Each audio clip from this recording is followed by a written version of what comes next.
Tom Downey here once again for Dolphins Today to recap a fairly busy day of NFL free agency. Miami making 4 moves, all reported, not all of them technically signed pen to paper quite yet. We'll break them all down and go in depth on them, but help us get to 56,000 subscribers here on the channel.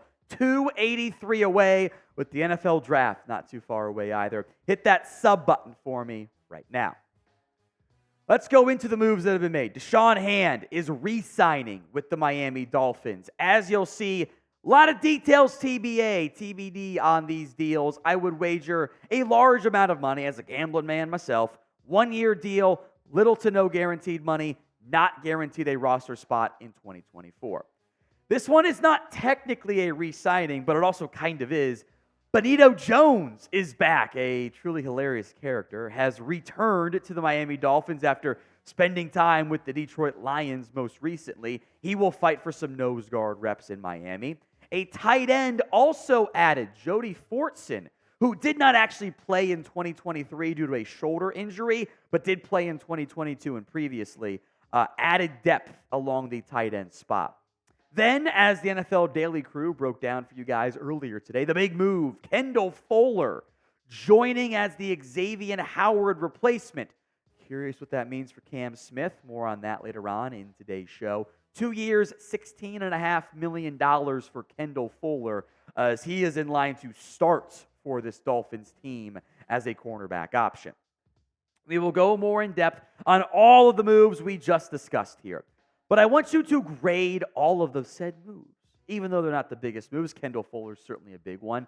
The moves today, not overall free agency, just the moves made so far. A, B, C, D, or F for the Dolphins as an organization.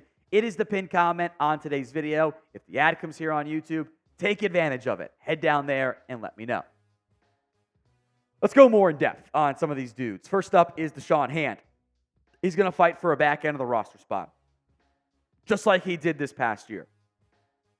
It clearly shows the Dolphins saw enough to justify him being one of their top 90. TBD on the top 53.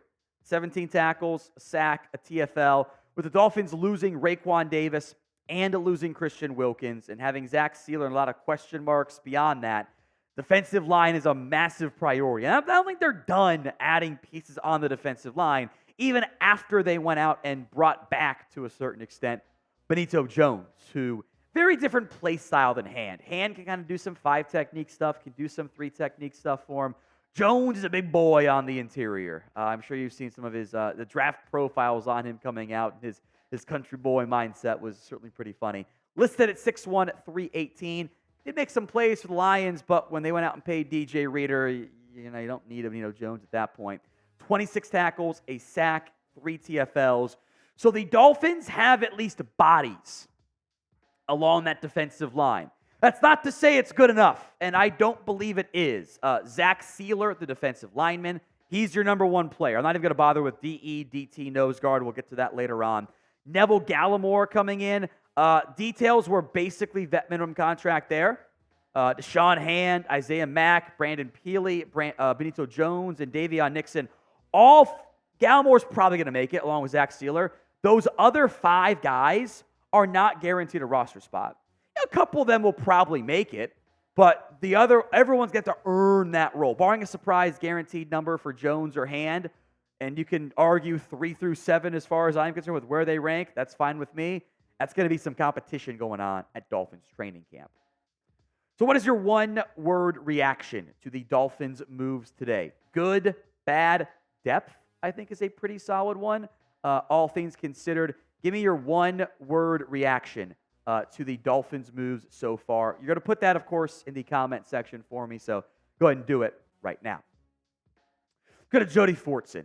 Did not play in 2023.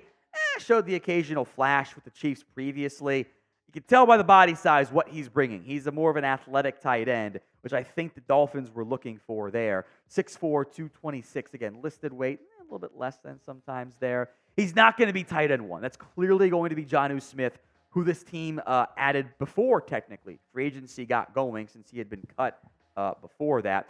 Durham Smythe will be tight end 2. Jody Fortson will fight for tight end 3, tight end 4. Kind of doubt Tyler Kroft comes back now. But between Julian Hill, Fortson, and Connor, I feel like Miami has picked their tight ends. Maybe there's a UDFA they add as well, but you're not going to carry more than 4 of these guys. And with a fullback, 4 might even be pushing it, frankly. So I think Hill, Fortson, Connor, all fighting for 1, 2, and practice squad roles for the Miami Dolphins as well. So Miami filling out more of that back-end depth than sometimes you see on day 4 of NFL free agency. When stuff happens for the Dolphins, we have you covered. Don't miss any moves made by the Miami Dolphins throughout free agency. Shorts, community posts, and of course full-fledged videos as well. Hit that sub button so you don't miss out. Kendall Fuller. I won't go too much in depth on this, but I did want to talk about it since I didn't get to earlier. I like this move. I will say, I think a headline of Kendall Fuller allowed Dolphins sign corner who allowed 9 touchdowns feels a little bit disingenuous. I don't like that headline style. Kendall Fuller was good last year for the Commanders. A lot of tackles, a little high in the completion percentage. That Commanders defense was terrible. If you try to isolate just for what was truly Fuller's fault, I don't think it was nearly that bad. And I do think he is going to start for this Dolphins team. Gives them depth with Cam Smith as well. I am a little bit anxious about Cam Smith there, but you signed him for a pretty cheap deal. I thought he could have commanded $10 million on a 3-year deal. Just very reasonable there. Jalen Ramsey, Fuller, Kader Kohu, Cam Smith, Nick Needham, Saron Neal will probably be corner 6. You might draft somebody, sign some UDFAs. I think from a needs perspective, you're kind of knocking out what the Dolphins have added in terms of the cornerback spot and the tight end spot.